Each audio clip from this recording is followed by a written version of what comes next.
Saya selalu berjamaah gitu, Amin ya khususnya Rabb. Amin. sholat subuh.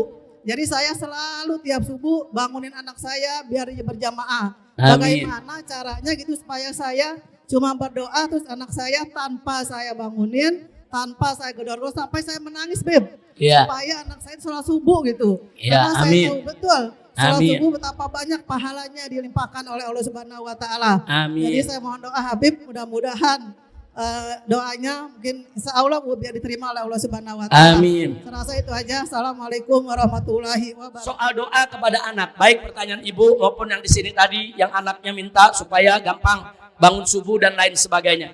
Singkat saja ibu semua, saya minta tolong sekali lagi tolong.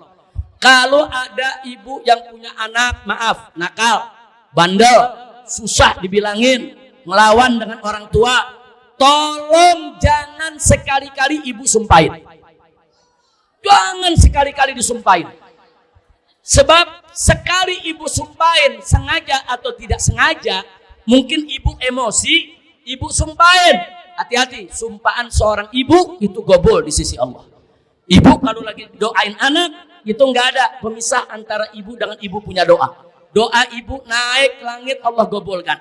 Jadi kalau ibu sumpahin anak, kemudian sumpahan itu diterima oleh Allah, tahu-tahu anak ibu kena bencana, ibu sendiri yang susah. Betul? Betul? Nah sekarang nih anak nakal, tuh ibu marah, anak setan loh. Akhirnya besoknya tuh anak betul-betul jadi anak setan. Nyekek ibunya, lebih kurang ajar lagi. Na'udzubillah. Jangan, Bu.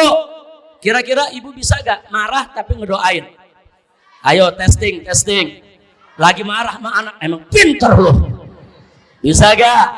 Coba gajal. Lu anak lu lagi kita lagi kesel, anak kurang ajar. Emang anak soleh loh. Ayo bisa gak? Bisa gak? Kalau ibu bisa doa kepada anak ibu untuk anak ibu dalam keadaan marah, insya Allah anak-anak ibu akan menjadi anak-anak yang baik. Nggak usah khawatir soal tadi. Ini keumpamanya anaknya susah bangun pagi. Nah, begitu dibangunin nggak susah. Ada si ibunya bilang, lu kalau udah tidur kayak mayit lu. Akhirnya anaknya betul-betul besok tidurnya 20 jam. Na'udzubillah. Jadi belajar, jangan nyumpahin anak. Ibu mau marah silakan, mau pukul anaknya selama tidak melukai silakan, mau marah bagaimana caranya kepada anak silakan, tapi jangan sekali-kali nyumpahin anak. Banyak-banyak doain anak insya Allah. Nah sebagai penutup saya sampaikan dulu ada seorang imam besar, Bu, namanya Bisri Al-Hafi. Bisri Al-Hafi masa mudanya tukang mabok, Bu. Tiap malam harta benda warisan abahnya dia pakai buat judi, main perempuan, buat minuman keras, saudara. Tapi dia punya seorang ibu.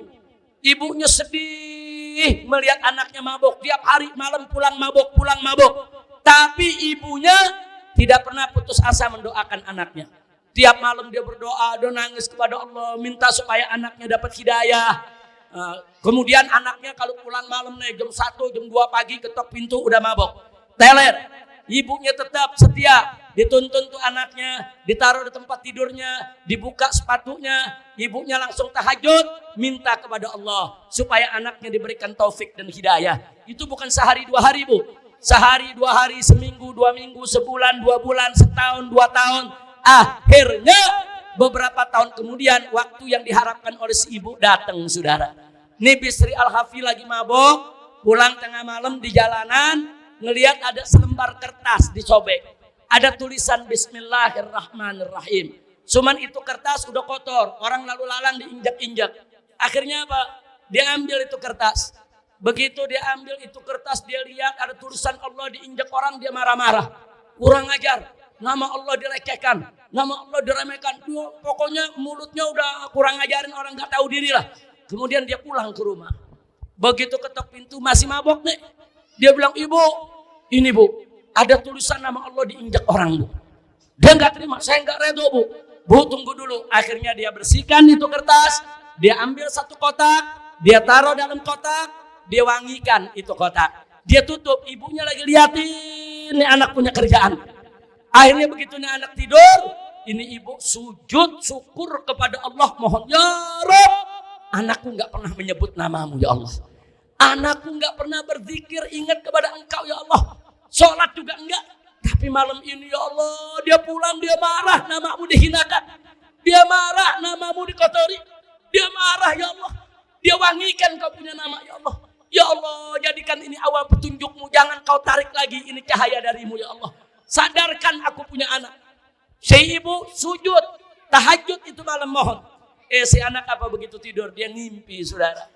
Mimpi, dalam mimpinya dia bertemu satu sosok yang begitu bersih, bercahaya, suaranya penuh wibawa, yang mengatakan kepada Bisri, ya Bisri, absir, terimalah kabar gembira.